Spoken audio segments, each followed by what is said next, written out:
This is Big Business with Sarah. This podcast guides you to finding what you desire most in life and business, because running a business is very much about your personal development. In this podcast, I'm sharing what my clients ask me and how I help them. Thanks for joining. How to go on a workation. At the beginning of this year, I planned for a workation, and on my Instagram feed and in my coaching community, I got some questions on how I did it. So I thought, let's create a podcast about this. And I'm so excited to share because I love a good workation from now on, actually. And I did kind of experiment with it last year in Ibiza when I created my private podcast, Your Summer Reset, which was a very fun exercise. But yeah, so now I thought, you know what, I'm going to do it a little bit better. And I'm going to share my experiences with you and how what I liked about it, what I didn't really like about it, and, give you also some general tips on how you can apply this in your business too. So how did this idea actually get started? It was actually, and I just wanted to tell you also that I loved preparing for this. I just finished writing and I thought, okay, let's just immediately record it. I have a meeting in 25 minutes, so it has to be finished before then. But I really enjoyed creating this episode. So thank you for listening and enjoying it with me. So it was actually quite a coincidence to, how this started. So one of my friends, who is a very good, brilliant art curator in Berlin, but he used to live in Amsterdam, where I currently live. He was hosting a performance in the Stedelijk Museum. It's a museum of modern art here in Amsterdam. And I don't remember why, but for some reason I was unable to attend the performance, but I did go to the drinks afterwards to see my friend. And he said to me, why not come to the Berlin performance in January? And I actually loved the idea. So this was last summer. And actually, I don't think he knew that, but I really love Berlin in the winter. That grim, brutalist, cold city. So, the first idea was born, actually. And then a couple of weeks later, I saw an event I wanted to go to in the east of the Netherlands. Amsterdam is in the west, it is almost the west coast. And it was actually that event that I saw was on the Friday right before the weekend that the performance was in Berlin. And so I thought, okay, this can't be a coincidence. I just have to book everything, so the hotels, train, and everything. And then also I figured out that some of my friends were going to the event as well. So, the workation, it was decided. And I really liked it. As you might know, I'm married and I hardly travel alone. And I think it was about 6 years ago, last time that I did, actually. So it was actually very exciting for me, and it was a really nice experience. So I went from Thursday afternoon through Saturday morning. So on Thursday afternoon, I went to Apeldoorn, where the event was, and then until Saturday morning for that event. And then on Saturday afternoon, I would go to Berlin and take the 6-hour train ride to Berlin. And so now I'm just going to share with you how, what the weekend, long weekend looked like. So you have an idea on how I spent my time. And, you can do this. I'm giving you also some tips at the end of the episode, but you can also do this, the way that you want. So on that Thursday afternoon, I decided, when I arrived at Apeldoorn, I actually decided to visit a museum because another friend of mine had an exhibition there. And, I thought, it's also a little bit of a vacation. So, let's just dive in. And I already worked a bit. It was a 1-hour train ride to Apeldoorn from Amsterdam. I worked a little bit in the train. And after visiting the museum, I went to have a drink and dinner with my friends that I was going to meet at the event. And they also decided to spend the night in the hotel so that they wouldn't have to wake up super early on Friday morning. And after that dinner, I then journaled on what I wanted to get from the event. And The event itself on Friday was the entire day. I think it was from 10 till about 4:30, and it was absolutely fantastic. And actually, in the time that I booked the event and that the event actually took place, I decided, because it was an event of my business coach, I decided to work with her. I didn't know yet when I booked the tickets for the event. But so it was very nice also seeing my fellow coachees and connecting with them and just meeting everyone in real life. And so not only did I get, a lot of value in, having the conversations, but also I did get very inspired from everything that I learned. And I wrote so much in my journal. Actually, it's almost exploding. And that evening I had dinner, and actually then I was really tired. So I went to bed, and then in the morning I took it really, really easy, and wrote down some more things, and actually decided a little bit what I wanted to do. So I decided that I wanted to work in the train. I decided I wanted to work on creating a separate page for my sales challenge, which was going to happen on Monday, and but that turned out a little bit different than I expected. Then I took the taxi to the train, and then, the 6-hour train ride was going to start. And when I was going into the train, I realized that the internet wasn't as good, or when I was sitting in the train, actually. So actually, then I decided to write sales pages, additions to my product trees, journaling. I did some meditations and so much more. And I actually wanted to prepare for that sales challenge, but it was too difficult with that connection to set it up, to create a separate page on my website. It was just, what a shame, but I'm not going to do it. I'm not going to find the internet. So once I arrived in Berlin, I met my friends, and I think this was I arrived at 7, and then we met at 9, we had dinner, and then we had a party. And it was actually really nice from 7 till 9. I just went to explore the city a little bit, went to a museum that was open at night. And I went to a department store and I bought some gifts. And then we had a party after, because it was a birthday party of one of his friends.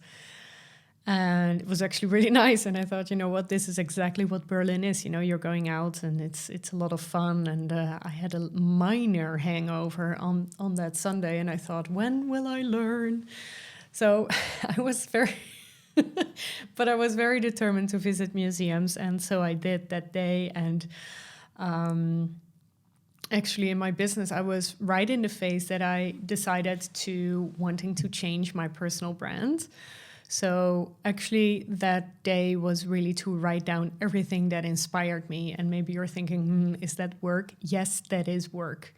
And so Berlin, in case you don't know, is a very layered city with a very complex history. And, at some point I tried to imagine myself like I am Berlin. And how I could show that more, because in Berlin you can see those layers so well, with parts of the wall everywhere, and other relics from the past, and really big museums that tell the story of Berlin. And I thought, I should do that for my business too. And it's such a nice insight, it's just something that exists, because you're taking some downtime but still are very focused. It was a little bit like almost a meditation. To really focus on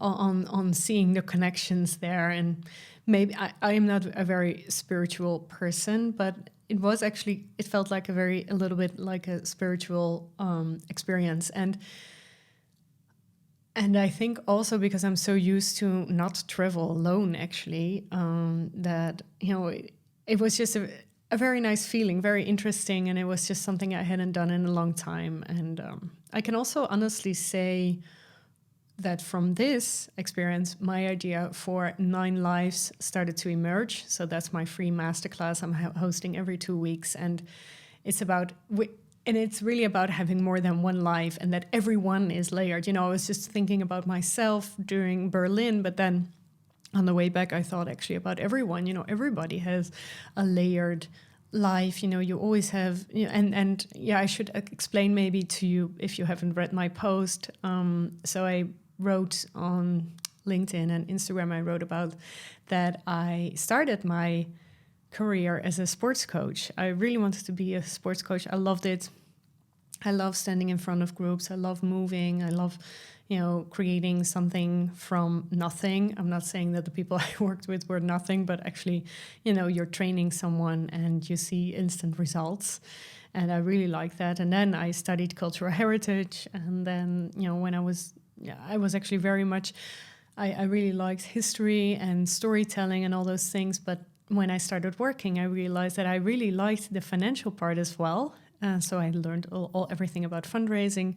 And then at some part in my career, I realized that I thought that teams are, one of the best assets of an organization. So I developed myself as an interim manager.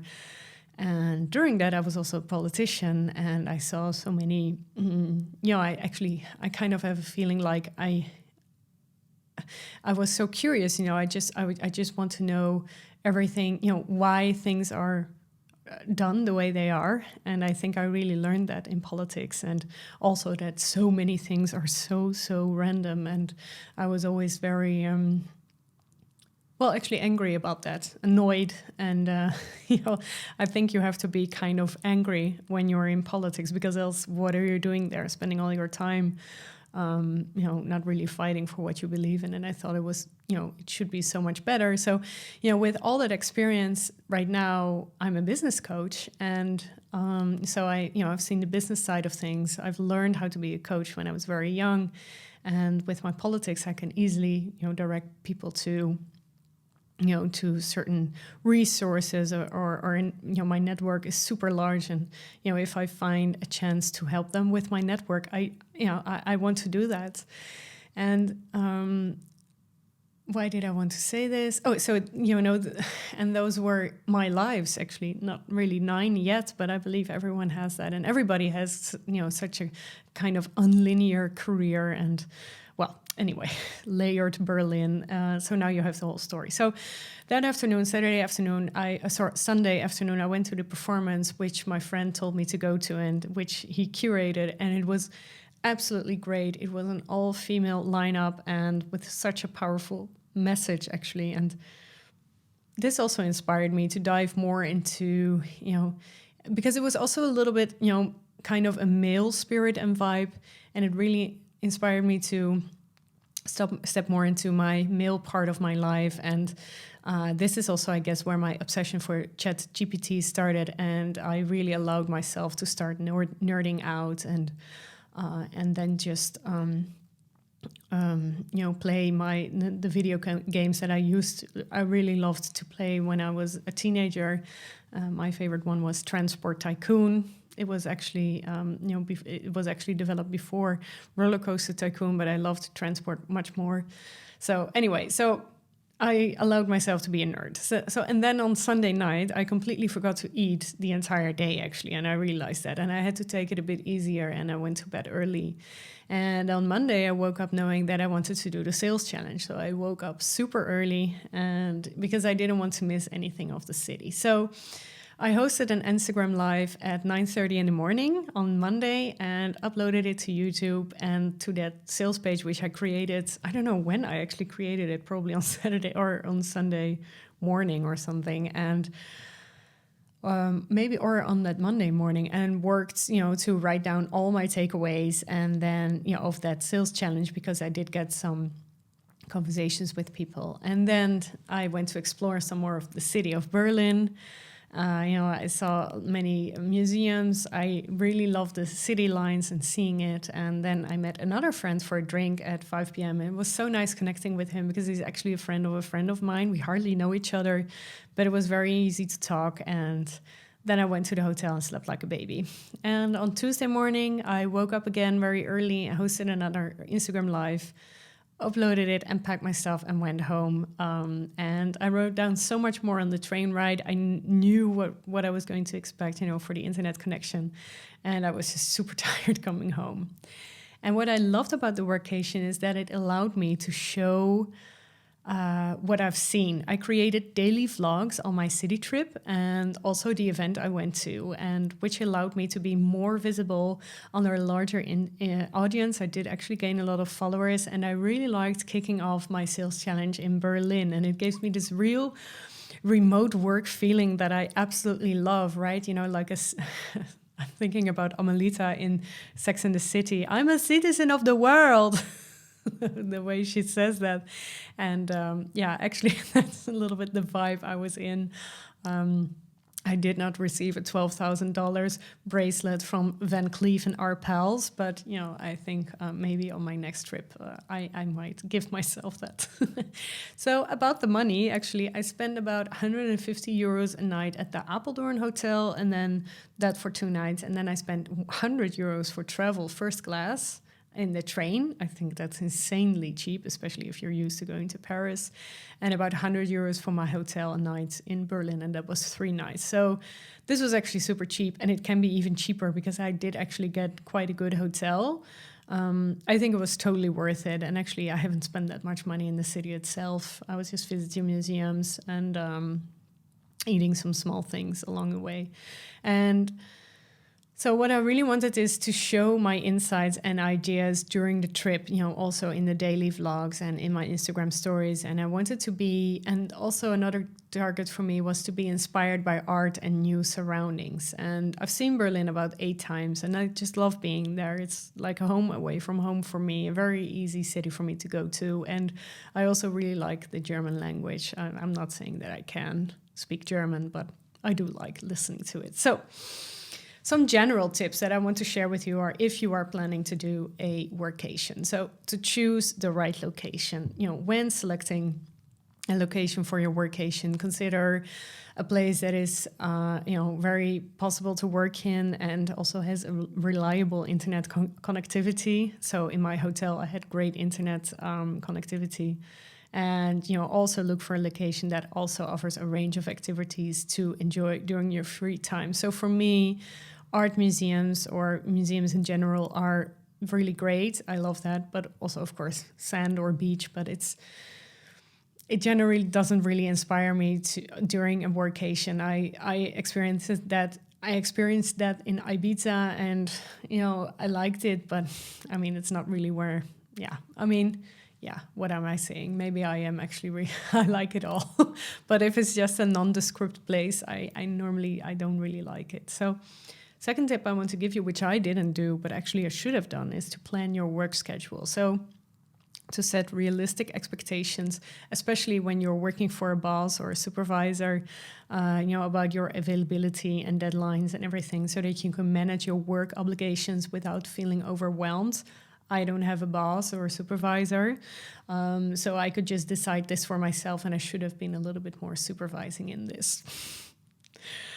Pack all the necessary equipment, your laptop, charger, headphones, and anything else. I forgot my tripod for my phone, and you can see my Instagram live on that Monday. You can find it on Instagram, but also on bureausbb.com/sales challenge. You can see, my phone falling off multiple times during that live. And, on the next day I found a solution, but still it was very annoying. I did actually bring my Snowball microphone. So, and, of course, pack clothes that are comfortable and, appropriate to work in. And you can also really establish a routine where you decide not to work, because, I'm someone who can actually very easily not work. So I can really relax if I want to. And but I know that some of my listeners don't. So really do stick to, just your work hours. I don't know, want to say maybe 4 hours a day, because you still want to enjoy, the environment you're in. And, and that's it. And really stick to it. So if you want to plan some of your activities, research the local attractions and plan your activities in advance if you want to. I did do that for a couple of things that I saw. I should have done more dinner reservations because I didn't, and I also forgot about them. And that's the thing, when I'm traveling alone, I kind of forget about myself. And that was a great insight, right? So something to talk about with my therapist. But I know that I'm not going to screw up next time. So also manage your expectations, try to make the most of your time and also enjoy a productive workation. It's not a vacation, so you are kind of focused. So I would actually suggest to also have some vacations which are just 100% a vacation. And then also bring your journals, pens, Post-its, everything that will get you inspired. So up next for me is the US and Antwerp, where I'm going to do a workation. So I will be going to New York and upstate New York to visit my best friend in June. And I'm also planning to work from there. And my husband, who works for a boss, will also be joining me. And I'm so excited how it will turn out. And this is really going to be an experiment, to do it together. And also actually with our friend, we're going to work from his home and see how it's going. And I just really want to see my friend. And so this is a way that we work around this without losing too much time or money. And I'm also planning to going to Antwerp at the beginning of October because of the World Championships of Gymnastics. I am considering getting an Airbnb for the entire week and just hang out in the stadium the entire week, also for the trials. I haven't booked this trip yet because I'm not really sure if I should go to the trials or the qualifications, it's actually called. And because actually it can be quite boring, but this is something that's never really being shown on TV, and I really love that part as well. I'm a gym buff. I love gymnastics. So when I was doing my sports coach education, I was actually trying to, actually not trying. I actually did get a diploma on how to help gymnasts at that top level. So I haven't booked this trip yet, but it will come, I guess. And it's also right after my big business mastermind launch of September, so it's going to be perfect. And now it's time for one of your questions. Hi, Sarah. This is Danielle. I have a question regarding the title that you use to call yourself, like what you're doing in your business. I know that you also personally struggled with calling yourself a business coach because you have an honest opinion about business coaches in the market. And I'm struggling with it myself. I don't want to call myself a business coach, but I'm struggling what to call myself. What kind of advice would you have for someone who is struggling to decide on what to call yourself? Thank you. The title that you use to call yourself, I love that question. And yes, Danielle knows that I struggled with this too, especially as a business coach. I think I think it's a great profession, but there's also a lot of coaches that aren't really. They are different than I am. Let's just put it that way. And I actually was thinking about this, why did I eventually decide that I wanted to call myself a business coach? And I know that Danielle's working also for organizations, so I kind of mixed up those two experiences in my answer. So if you primarily offer guidance and support to businesses, you could consider calling yourself a business consultant, a strategist, or an advisor. And I think that's where the difference lies. If you focus more on helping individuals develop their business skills and achieve their goals, you might consider using the title of business coach, mentor, or trainer. And ultimately, the title you choose should actually accurately reflect the services that you provide and the expertise you bring to the table. So I think it's important to choose a title that is both descriptive and professional and that resonates with your target audience. So maybe if you're looking at the difference between, a coach, for instance, as an interim manager, as an example, as an interim manager, I was always, I was actually a coach to the team, but I didn't really call myself interim coach because it was multiple people, and I don't know, how I got to that point, but that's a little bit how I how I kind of made the distinction. And so, yeah, I think that's my advice for you. So, yeah, best of luck with this. And I think I know the answer already. And you know what? The thing is also, you attract people from a certain job title or job description or business description, but you can always slide in, coaching if you want. Now I have a question for you. Are you planning your next workation yet? And maybe can you combine it with an event like I did? Maybe, for example, a nice weekend in Amsterdam around September 7th when I'm hosting my event. But what's keeping you right now from doing this? And what kind of help do you need making that decision? And I'm not saying that you have to do it, but it's just a nice exercise to do this weekend or, whenever you're listening to this. Think about, is a workation something for me? Listening to my advice and, is it maybe something that you want? Thank you for listening to Big Business with Sarah. If you've enjoyed today's episode, leave a 5-star review and hit subscribe. If you're ready for your next step in business, you can find out how to work with me in the show notes. Do not forget to submit your coaching question for one of my next episodes.